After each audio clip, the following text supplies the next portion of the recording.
I'm Tashina Anderson, and today is all about how to invest like a woman. All right, so being a young girl and then developing into a woman, there's so much that you learn. And I remember during my younger days, I had no problem trying to figure out how to make money. I remember being this little girl in like middle school, and I was selling candy to my friends. Then I got to high school, I started selling Freezy Pops to all my neighbors and my girlfriends and my friends in the community. Then I got into college. I remember having like a nail shop. I found a need. I went to a school where the designs that I had on my nails, no one had. And so I went home, I learned how to do it, came back to school and literally started a nail shop in my college dorm. Then, you know, as time went on, I figured out other ways of making money, using my talents, using just resources of things that I heard about, people that I've met, and making money has never been a problem. But I had a huge issue with what to do with that money. So, you know, as I developed into a woman, as you mature, there's things that you learn being a woman that sometimes you just don't know as a young woman. And I learned that women, as we mature, we become more responsible, we become more reliable, and we also, we really pay attention to the details a little bit more the more we mature. So this has a lot to do with our money, what we do with it, because in this day and time, there's so many people out there that are teaching you how to make money, but who's teaching you what to do with the money that you make? So let's get into those three things that as being a woman, you wanna use those same characteristics for investing your money. All right, so the first one is being responsible. Now, ladies that are out there and you're listening, being responsible is a big thing, right? In our lives, we have to be responsible for our spouse, our relationships with our parents, our friendships. You know, everyone wants you to take on this role of responsibility, and you kind of just do it naturally, right? You might be the planner. You might be the one that someone calls when they need an ear or someone to talk to. You know, you're just responsible in the way where people can rely on you. Maybe your kids rely on you to be that mom that make sure their homework is done, make sure that they have a good meal prepared. Responsibility as we grow older just comes naturally, but some reason it doesn't really translate all the time with our money. So how do you invest and be responsible? I think the biggest thing that you can do in reference to being responsible is to pay attention to your money. Pay attention to every dollar that comes in and as it goes out, meaning maybe making a list. Because if you don't know where your money is going, then how do you have extra to make sure that you're investing the proper amount? Now, responsibility to me when it comes to investing is also knowing how much of your money are you actually putting towards your retirement. That's a big word, right? Retirement, responsibility. I mean, maybe some things that we sometimes might avoid when it comes to our money. Retirement. But you do want to make sure you're being responsible. And one way to do that is to know the exact percentage that you're putting away. Now, by standards, people will tell you to put away 15%. But in this day and time, if you want to do things like retire early, you might need to invest a little bit more than 15%. But you have to decide that for yourself. When do you want to retire? But I believe that a part of responsibility is asking yourself those questions, knowing exactly how much you're putting away, and taking it serious. To me, that's the responsible part of investing. All right, so let's talk about how to be reliable and how to translate those skills as a woman into investing. Now, my kids can rely on me if they are sick. They know I'm going to take care of them. They know that I'm going to make sure that they have their medicine. They know I'm going to make sure I fix them maybe some soup or fix them just the perfect thing for their stomachs.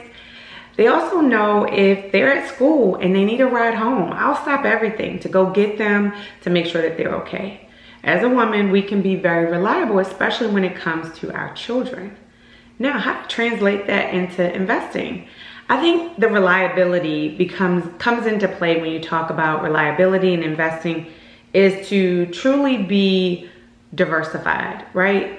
Because if you're not diversified, what can happen later on in life is that if you just put your money in one place, then you can't even rely on being able to take care of yourself. Let's just say something happens in that one investment. For instance, let's just say you've put all your time and your energy into maybe the stock market, and because you aren't diversified enough within your portfolio, maybe you've put all your money into single stocks, the market has a crash, and then because there's no diversification, you can't count on it to help pay your bills and help you to live as the years go on. So being diversified really helps you to be able to rely on your own choices to take care of yourself as you get older.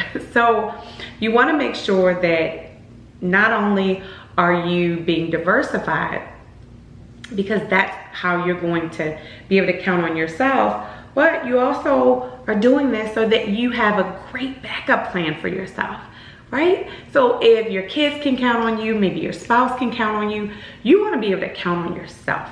And the best way to do that is to not put all your eggs in one basket.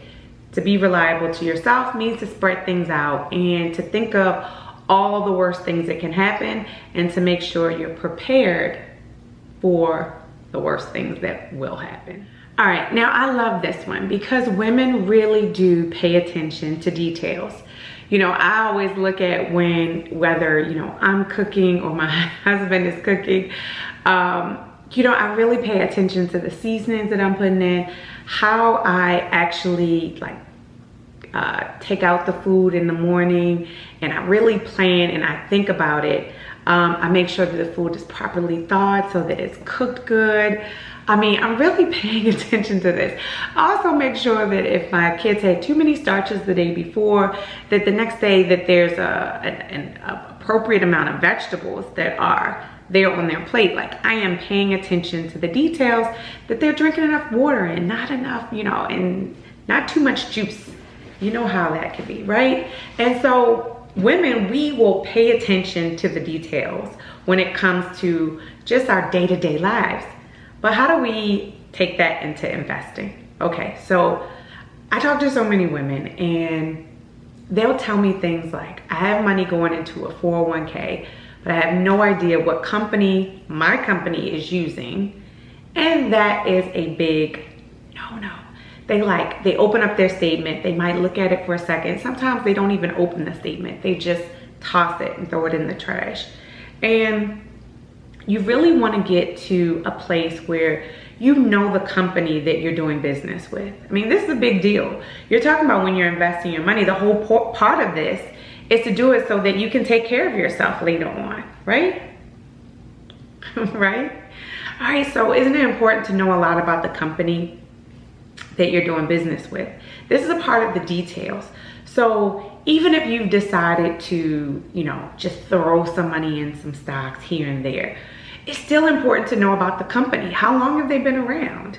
You know, what are the things that they offer? You know, I'm really big on, I don't want to do business with a whole bunch of companies when it comes to investing. I really want to kind of stick to one major one and do the majority of my investing with them. I can, you know, I know about them. I know how long they've been around. I know their philosophies. I know how they got started and why they're so popular, right? And why so many people use them. It's important. That's a big part of your detail. So know your company. Next thing is to really pay attention to the fees. Fees will eat you alive, okay? They'll eat you alive, and you won't even see them coming because they're so small and they really add up. And what happens is, because they're taking money most of the time out of your profits, you really don't understand how much. Maybe if I was with a company and you're with a company, because the fees in your company might be higher, guess what? We could be investing in the exact same thing, but my portfolio is going to show higher than yours because your fees are ridiculous. So you gotta, ladies, women, you have to pay attention to the fees. This is an important part, even when it's with your own 401k, because there's more than one option. And what I've noticed when I help people to look at their 401k options, one of the things I notice is they have sometimes a wide variety of things that you're selecting from, but you might be looking at, okay, well, how much do I make in this fund? But what you're not looking at is what are the fees for this particular fund that I selected. And sometimes there are funds that can have comparable, like very similar gains, but because the fees are maybe higher in one than the other, you're going to make out better than with the one that has the lower fees. So pay attention not only to just like how much, you know, percentage and how much you made with that company, but really pay attention to the fees so they don't get you, ladies. The other thing you want to pay attention to is your breakdown, okay? So what this basically means is how much money is going to stocks and how much money is going to bonds. Now, why is this important? Because if you're young like me, well, I think I'm young, then you might want to really lay low on those bonds and pump it up a little bit with your stocks. Why? Because you got a lot of time on your hands. Maybe you're not looking to retire anytime soon, or you know, maybe you want to really make the most with your money. And one of the things to expect when you have a portfolio that has a lot of stocks is to know that you're going to go with the wave of the stock market, meaning you're going to have really high highs, but you're also going to have some low lows. But it's okay. It's okay. Just know that if you're paying attention to the details of things, that means you're taking a look at that fund. You're seeing what happens with that fund when there is a dip or bear market or a crash in the market. What happens to that fund? How much money do you lose? What can you expect? When will you get your money back? These are all things and details that you can take a look at just by taking a look at the management, the perspective of that fund. Okay, so I've given you some really good information about how to pay attention. Now, all you gotta do is pay attention. All right, how do you invest like a woman? For one, you're gonna be responsible. This is the recap. 2, you're gonna be reliable. And 3, you're gonna pay attention to the details when it comes to your money. Why? Because we're all growing into sophisticated, smart women that know what to do with their money. Now, I'm Tashina Anderson. Don't forget to subscribe.